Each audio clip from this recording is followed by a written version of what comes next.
तो नमस्कार बच्चों, फिर से स्वागत करते हैं आपका अपने इस चैनल पर। आज जो भर्ती आई है वो है आपका इंडियन ऑयल में। ठीक है, IOCL जिसको बोलते हैं, इंडियन ऑयल कॉर्पोरेशन लिमिटेड में है और वैकेंसी है बहुत अच्छी खासी। तो आइए इन वैकेंसी पर हम चर्चा करते हैं। और ये जो वैकेंसी है हर एक स्टेट में है, आपके पास जिस भी स्टेट से आप बिलोंग करते हो वहाँ पर अवेलेबल है। ठीक है, तो आपके ऊपर डिपेंड है आप इसको कहाँ से फिल करना चाहते हो। तो भाई ये है आपके पास इंडियन ऑयल कॉर्पोरेशन। जो मेन पॉइंट्स है मैंने उनको हाईलाइट कर लिया है, बाकी की चीज़ें आप इसमें पढ़ सकते हो और देख सकते हैं। ठीक है तो पहले है नंबर ऑफ पोस्ट और रिजर्वेशन दे रखा है इन्होंने। बेसिकली है ये है आपके पास जो junior operator grade 1 Haryana Himachal Pradesh, देख रहे हो 101 से लेके पोस्ट है ये आपके पास। पोस्ट कोड है 101, 102, 103। तो यहाँ पे लेके आपके पास 101, 102, 103। तो ये स्टेट वाइज है, हरियाणा, हिमाचल प्रदेश, जम्मू कश्मीर, लद्दाख, पंजाब, राजस्थान, उत्तर प्रदेश, उत्तराखंड। ठीक है, इनको मैंने थोड़ा हाईलाइट कर दिया हम उत्तराखंड से। तो उत्तराखंड के बच्चे के पास भी 8 वैकेंसियां हैं, उत्तर प्रदेश के पास 45 है। ठीक है, पंजाब के पास 12 है। इसी प्रकार से आप अपने अपने स्टेट में देख सकते, अरुणाचल प्रदेश, आसाम, बिहार, नागालैंड, वेस्ट बंगाल, छत्तीसगढ़। ठीक है, टोटल मिला के देखा जाए आपके पास 21 इसमें है। आपके मध्य प्रदेश, महाराष्ट्र में 21 है। ठीक है और आंध्र प्रदेश, कर्नाटक, केरला सब में है। टोटल मिला के 23 स्टेट है जहाँ पर ये वैकेंसियाँ हैं। ठीक है, ये रिजर्वेशन वाइज दे रखी है आपके पास और सबको जोड़ोगे तो काफ़ी वैकेंसियाँ हैं। ठीक है, ये होगी वैकेंसी और आपके स्टेट में है। आप जिस स्टेट से बिलोंग करते हो उससे फिल कर सकते हो, आपकी मर्जी है। ठीक है, ये आपके पास अटेंडेंट की है। दूसरी तो वो टेक्निकल की थी, जितनी भी है आपके पास। तो मैं केवल टेक्निकल की बात कर रहा हूँ क्योंकि हमारा चैनल बेसिकली यहाँ पे टेक्निकल की वो कर रहा है तैयारी कराता है ज़्यादातर। ठीक है, नॉन टेक भी अब स्टार्ट हो गया है। चलिए अब आते हैं पोस्ट वाइज। अब देखते हैं इसकी क्वालिफिकेशन और एक्सपीरियंस क्या है। तो भाई क्वालिफिकेशन में अगर बात की जाए, जूनियर ऑपरेटर ग्रेड 1 तो 101 से लेके 123 जो मैंने बताया था, उसके लिए क्या चाहिए आपके पास। इन्होंने बोला कि मैट्रिक पास और 2 साल की ITI होना चाहिए स्पेसिफिक ट्रेड में, जो कि मेंशन है नीचे बिलो। और ट्रेड सर्टिफिकेट नेशनल का, यानी कि NCVT या SCVT स्टेट का भी चलेगा और नेशनल का भी चलेगा। ठीक है, तो जो आपके पास ट्रेड है, इलेक्ट्रॉनिक मैकेनिक, इंस्ट्रूमेंट मैकेनिक, ठीक है, केमिकल प्लांट के, all electrician, machinist, fitter, mechanic कम ऑपरेटर के लिए, इलेक्ट्रॉनिक्स कम्युनिकेशन सिस्टम में, वायरमैन, मैकेनिक इंडस्ट्री इलेक्ट्रॉनिक्स में, और इंफॉर्मेशन टेक्नोलॉजी एंड ESM में। ये आपकी क्वालिफिकेशन है। तो यानी कि जो इन 10 ब्रांच से डील कर रहा होगा, जिसके पास ये 10 ब्रांच होगी, वही फॉर्म को फिल कर सकता है। वर्क एक्सपीरियंस पे आ जाते हैं। इन्होंने लिखा है कि कम से कम 1 साल का एक्सपीरियंस होना चाहिए भाई।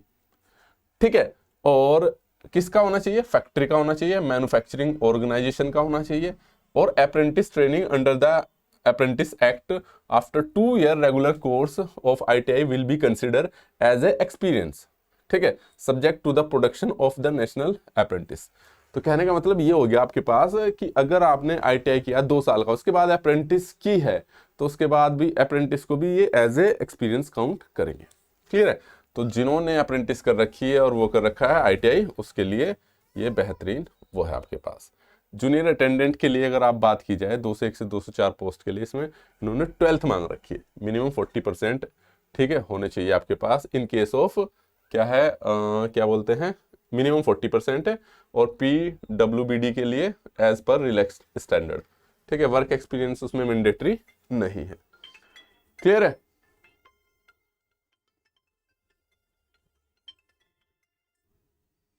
हेलो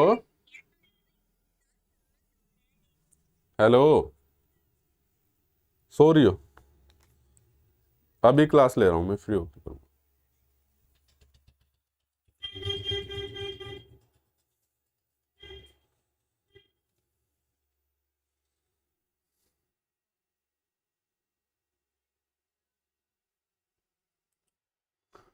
ठीक है भाई, तो इसमें आगे बढ़ते हैं हम। अब देखो, इसने बोला कि इसमें साफ साफ लिखा है इन्होंने कि अगर आपके पास क्वालिफिकेशन क्या है, बैचलर, बीटेक है, मास्टर है, कहने का मतलब जो हायर क्वालिफिकेशन है और इस ब्रांच से डील करती है वो कंसिडर नहीं होगी। ठीक है, शैल नॉट बी एलिजिबल, वो आप एलिजिबल ही नहीं है इसमें। ठीक है, तो अब अगले पॉइंट्स पे चलते हैं। जो मेन पॉइंट है मैंने पहले ही हाईलाइट कर रखा है, वर्क एक्सपीरियंस। इन्होंने बोल रखा है एक्सपीरियंस जो सर्टिफिकेट कॉपी है, ऑफर लेटर। अब एक्सपीरियंस खाली ऐसा नहीं है आप केवल वो ले गए कि भाई आपने एक एक्सपीरियंस लेटर दे दिया वो चल जाएगा, नहीं। इन्होंने साफ साफ बोल रखा offer letter, joining letter, pay slip, increment letter, relieving letter और designation, nature of experience etcetera. ठीक है, proving the continuance in service of for the claim period as the experience would be required। तो ये सारी चीजें आपको देनी पड़ेगी। Document submitted in support of experience must be clearly establish. तो कहने का मतलब ये सारी चीजें आपको एक्सपीरियंस के रूप में चाहिएगी, वो चीजें मांगेंगे, खाली ऐसा नहीं कि आपने बना के दे दिया। वहां पे पे स्लिप वगैरह भी कंसिडर करेंगे। ठीक है, कट ऑफ डेट ऑफ ये क्या है, अच्छा कट ऑफ, अच्छा ये थोड़ा हाईलाइट करने का वो हो गया। जो कट ऑफ डेट एलिजिबिलिटी है आपके पास, ये थोड़ा सा इसमें कलर्ड इसमें नहीं आया ना, तो वो यहाँ से पड़ जाता टी ऑफ। चलिए खैर कोई नहीं। तो 31 तारीख 2025 है। कहने का मतलब जितनी भी आपकी जो डेट कंसिडर की जाएगी सभी डॉक्यूमेंट्स की, एज वगैरह की, जैसे इसमें मिनिमम एज 18 मांग रखी है, मैक्सिमम एज 26 मांग रखी, तो एज का और आपका एजुकेशन का जो क्राइटेरिया है वो 31/1/2025 तक कंसिडर किया जाएगा भाई। ठीक है, अब आते हैं नेक्स्ट पॉइंट पे, देखें वो क्या कहता है। चलिए, मिनिमम और मैक्सिमम एज। मिनिमम एज 18 है, मैक्सिमम एज आपके पास 26 साल है अनरिजर्व कैंडिडेट्स के लिए। ठीक है, और ये क्या वो होनी चाहिए 31/1/2025 तक 18 साल या और मैक्सिमम 26 साल होनी चाहिए। बाकी रिलैक्सेशन आपको पता ही है, SC/ST के लिए 5 साल रहता है और OBC के लिए 3 साल रहता है। ये लिख रखा है इन्होंने, रिलैक्सेशन 5 ईयर ST/ST। ठीक है, अब आते हैं सिलेक्शन मैथोलॉजी में। ठीक है, अब क्या है सिलेक्शन मैथोलॉजी, क्या है भाई आपके पास, यानी कि किस प्रकार से आपका सिलेक्शन होना है। तो इसमें 101 पोस्ट से लेके आपके पास 123 पोस्ट तक के लिए जो है कंप्यूटर बेस्ड टेस्ट होना है। ठीक है, और स्किल और प्रोफिशिएंसी फिजिकल टेस्ट। ठीक है, जिसको इन्होंने क्या शॉर्ट फॉर्म में SPPT दे दिया है, the SPPT will be qualifying nature. तो बाकी तो जो मेरिट बनेगी वो कंप्यूटर बेस्ड टेस्ट पे बनेगी, और बाकी ये सारी चीजें जो आपके पास स्किल होगा, प्रोफिशिएंसी होगा, फिजिकल टेस्ट होगा। ठीक है, तो ये क्या हो गया, सब क्वालिफाइंग नेचर का होगा, यानी कि बेसिकली इनको आपको क्वालिफाइंग करना है। ठीक है भाई, कंप्यूटर बेस्ड टेस्ट में क्या होगा, test will be consist 1 objective type paper. ठीक है, तो 100 नंबर का ऑब्जेक्टिव टाइप यानी कि MCQ टाइप का क्वेश्चन होगा, हर एक का 1 नंबर होगा।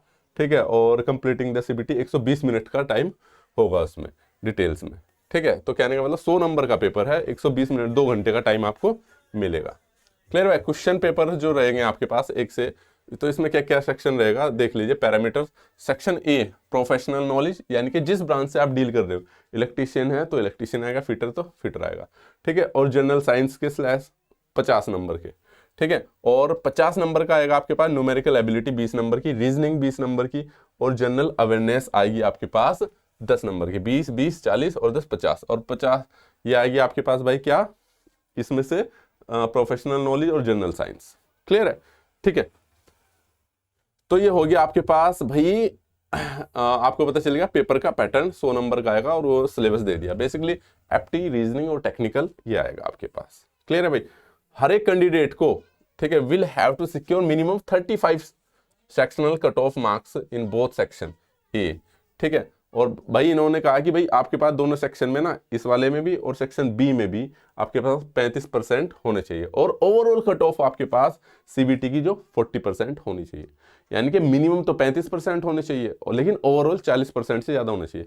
यानी कि घुमा फिरा के ऐसा हो सकता है इसमें 35 आए और उसमें 36 आए, काम नहीं चलेगा आपके पास। एक में 35% आ गए, दूसरे में 36% आ गए। टोटल कहने का मतलब आपके पास 40 नंबर से ज़्यादा होने चाहिए। 100 नंबर का पेपर है तो टोटल नंबर 40 से ज़्यादा होने चाहिए आपके पास। क्लियर है। चलिए, ये हो गया आपके पास। और बाकी रिलैक्सेशन वालों को 5% का, SC/ST को 5% का रिलैक्सेशन मिलेगा आपके पास। ठीक है, तो ये इंपॉर्टेंट जानकारी थी। मिनिमम इतने तो आपको चाहिए भाई। ठीक है, सिलेबस पता चल गया आपको। और ये तो मेरिट लगेगी आपके पास स्टेट वाइज, पोस्ट वाइज और कैटेगरी वाइज लगेगी आपकी मेरिट। तो मेरिट तो बाद का इशू हो जाता है भाई। एप्लीकेशन रजिस्ट्रेशन प्रोसेस 3/2 यानी कि 3 फरवरी से स्टार्ट हो जाएगा और 23 फरवरी तक ये फिल होगा आपके पास। क्लियर है। तो ये आपकी महत्वपूर्ण जानकारी थी पेमेंट फीस ऑनलाइन जो रहेगा आपके पास सभी के लिए 300 रुपीज रहेगा, SC/ST के लिए बिल्कुल ऑफ रहेगा। ठीक है, SC/ST PWBD ex serviceman candidate के लिए फ्री है। ठीक है, बाकियों के लिए 300 रुपये आपको पे करना पड़ेगा। ठीक है भाई, और बाकी तो चीज़ें जब आप फॉर्म फिल करते हो उसमें सारी डिटेल आ जाती है लिखी हुई भाई, और बाकी जो आ जाती है इसमें सेंटर जो है आपके पास हर एक स्टेट से आपके पास कहीं ना कहीं सेंटर है। जो उत्तराखंड में देहरादून है भाई, ठीक है, कोलकाता है, आप देख सकते हो जिस भी आप उससे, दिल्ली है, जो भी आपके आसपास पड़ता है। अगर स्टेट नहीं आ रहे 30 है तो 30 में हर एक स्टेट का शहर तो होगा ही। ठीक है, तो उससे आप फॉर्म को फिल कर सकते हो। ये आपकी महत्वपूर्ण जानकारी थी। दूसरी चीज आती है इसकी तैयारी कहाँ से करें भाई हम। ठीक है, दूसरी चीज मैं बता दूं तो ये कंप्लीट पैकेज IOCL से भले ना हो, हमारे पास एक कोर्स है यूनिवर्सल कोर्स। यूनिवर्सल कोर्स में पूरा इलेक्ट्रिशियन थ्योरी करा रखा है, उसमें FT भी है, रीजनिंग भी है, ठीक है, और GK भी है आपके पास। ये सभी आपका कंटेंट उसमें मिल जाता है। कीमत भी मात्र उसकी 999 रुपये है, और वो इकलौता ऐसा कोर्स है, साथ में टेस्ट सीरीज भी है जिसमें सभी कोर्सेज कवर हो जाते हैं। तो बाकी और कोर्सेज की आपको ज़रूरत नहीं है। उसी के माध्यम से आप राजस्थान टेक्नीशियन की तैयारी कर सकते हैं, MP की तैयारी कर सकते हैं, तो सभी की तैयारी उसमें हो जाएगी। उसमें सारा कंटेंट है, तो बाकी और कोर्सेज को लेने की ज़रूरत नहीं है कि आपको अलग अलग लेना है। तो एक हमारा कोर्स जो यूनिवर्सल के नाम से, इसलिए उसका नाम भी यूनिवर्सल लिखा हुआ, तो सारी टेस्ट सीरीज में मिलेगी, उसमें IOCL की भी मिलेगी, राजस्थान की मिलेगी, MP की भी मिलेगी, जितनी भी टेस्ट सीरीज है सब की सब उसमें इंक्लूड है। क्लियर है? ठीक है। और भाई एक बच्चे का एक कमेंट ये भी था, मैं बता दूं, एक बच्चे कह रहा था कि यहाँ पे आप अपना कोर्स बेचने आते, तो थोड़ा सा बड़ा अजीब लगा। बस मेरा इतना जवाब है भाई, सबके घर में रोजी रोटी चलानी होती है, उसका एक तरीका होता है, आदमी मेहनत करके कमाता है वो सारी चीज़ें ना। ठीक है, तो अगर कोई PPT बना रहा है, टेस्ट सीरीज बना रहा है, उसमें समय देता है आदमी। एक छोटा सा लेक्चर तैयार करने में भी उसकी PPT बनाने में 2 घंटे से 3 घंटे लग जाते हैं, अच्छा कंटेंट बनाने के लिए कि बच्चे को क्या डिलीवर करना है। तो सब लोग अपनी मेहनत का पैसा लेते हैं बेटा वो, और आप भी जब काम करोगे उसके बदले पैसा मिलता है। तो काम के बदले पैसा मिलता है, फ्री में नहीं मिलता। आप देखो यार, 1000 रुपये बच्चे की ट्यूशन फीस होती है आजकल के 2nd 3rd की, अगर आपके आसपास के लोग होंगे। यहाँ तो 6 महीने कोर्स दिया जा रहा है। ठीक है, तो आप खुद आइडिया लगा सकते हो कि क्या चीज़ प्रोवाइड की जा रही है और क्या चीज़ है। और कोई भी ऐसा वैसा पैसा तो है नहीं, सबकी मेहनत का है। तो ये उन बच्चों के लिए बोल रहा हूँ मैं। कुछ बच्चे उल्टा सीधा कमेंट कर देते हैं, एक हमारी वीडियोस पे कर रखा था कमेंट्स, तो उसलिए थोड़ा सा जवाब देना कभी कभी ज़रूरी हो जाता है। ठीक है, ऐसा कोई नहीं है कि आपके सामने कोई भीख मांग रहा है। आपको कंटेंट अच्छा लगता है, ठीक है, लीजिए, अदरवाइज़ क्या ज़रूरत है। पढ़ने के बहुत सारे तरीके और बहुत सारे माध्यम हैं। ठीक है, तो इस वीडियो में इतना ही। और बाकी इसमें साथ में मैं बता दूं, जो कोर्स है उसमें प्रैक्टिस के लिए आपको ई-बुक मिलेगी, जिसमें सारे ही टॉपिक के क्वेश्चंस कवर किए गए हैं। पुराने क्वेश्चंस भी हैं, नए क्वेश्चंस भी हैं, लेटेस्ट क्वेश्चन भी डाले गए हैं उसमें, और बेहतरीन तैयारी आप कर सकते हो। तो ऐप पे जाके एक बार विजिट कर लीजिएगा, और कोई दिक्कत हो तो दिए गए फ़ोन नंबर पर कॉल कर सकते हैं। Thank you so much, all the very best.